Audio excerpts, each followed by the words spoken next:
Okay, seeding process. Yesterday they announced the schedule for 4A. Mm-hmm. Go to Hononegah for girls. It's basically like the boys.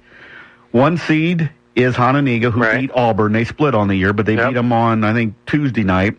2 seed is Auburn. 3 seed is Boylan. Last night, Boylan beat Auburn. I got that score there. 76-61. Yeah, okay. So now they have to play each other a third time. Yeah. And whoever wins that game has to play, most likely is going to have to play Hononegah. Right. Because unless they have a complete meltdown in their preliminary, their semifinal game. Right. So there you got probably 3 teams are going to end up with 19, 20 wins, all of them. 1, 2, and 3 seeds, and they're all going to knock each other off, and only one of them is going to come out of there. And probably, I haven't looked at the full thing, but those are probably 3 teams that would have a good chance of making a sectional if they were split up. Yeah, at least they would have an opportunity. Right. I got to imagine that's 3 of the better teams in the sectional. Again, I haven't looked ahead to see what all they've got going on there. So it's tough, but it's very similar to what we've had with the boys so many years. I don't think we're going to have that so much this year. Not as much complaining, maybe. Right, because I think Auburn's just far and away better, although anything can happen on any given night anyway. Plus, Jefferson, the ones giving them a run, is in a different regional. So, but I think you're going to see a similar thing where, you're going to have Boylan and Auburn play each other, and that's just going to be a knockdown, drag-out game. And then whoever is lucky enough to win that thing is going to have to turn around and go face Hononegah more than likely. And this is funny. The other regional, I think it's in Huntley or whatever it is. Yeah. DeKalb is the number 2 girl seed. Yeah. I saw 3 DeKalb fans. How in the world do we get a number 2 seed?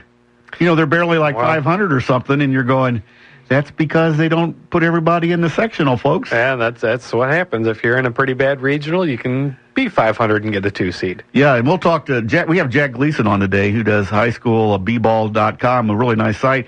But, in Chicago, they do that. They have, all 30, is it 32 teams or whatever it is? Yeah, they seed it all the way out. Yeah, and like we said, they probably, if you had to play a Chicago team and go into the suburbs, that's a trip. Yeah, it is, yeah, or vice versa. Yeah, it's a good, half hour, 45-minute trip, depending where you're trying to get. Is that really any different than sending somebody from, Crystal Lake to here? No. Or vice versa? Probably easier sending them here. Right, exactly. And, they used to do that with that before they changed the classes again. The Crystal Lake schools would come up to Belvedere North and play. You can't do that now? Well, and even look at what some of them do for the regional, though. I know Rochelle's got to go to Belvedere. It's not that far of a drive, but it's still a trip. It's a decent little trip. When you get to the sectionals, you're going to have to be driving somewhere. Yeah, on 1A and 2A, they already do that. Yeah, exactly. I think they're playing at Alden Hebron, so that means Pecatonica and them are going to have to drive over there. Right, so why they can't just seed it out, I don't know.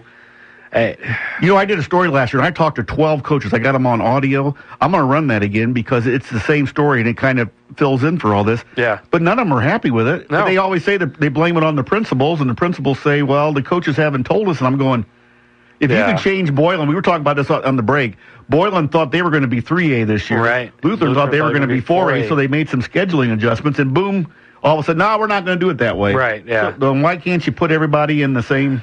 Yeah, I don't know why you can't do that. It would just seem to make too much sense. Either that or make them do it in Chicago where they have to split up and all go in. Right, and that would be the other thing I'd say. Yeah, if you're going to, either everybody should be split up or everybody should be seated the same way. Yeah. Because, again, you're given some unfair advantages. I don't, again, it's not going to be as bad this year.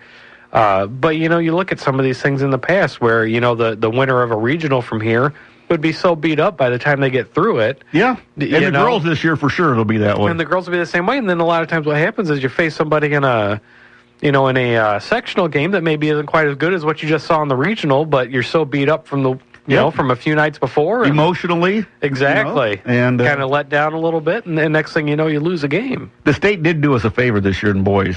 Yeah. They sent Stevenson to the other sectional. Yeah, I tell you, it's...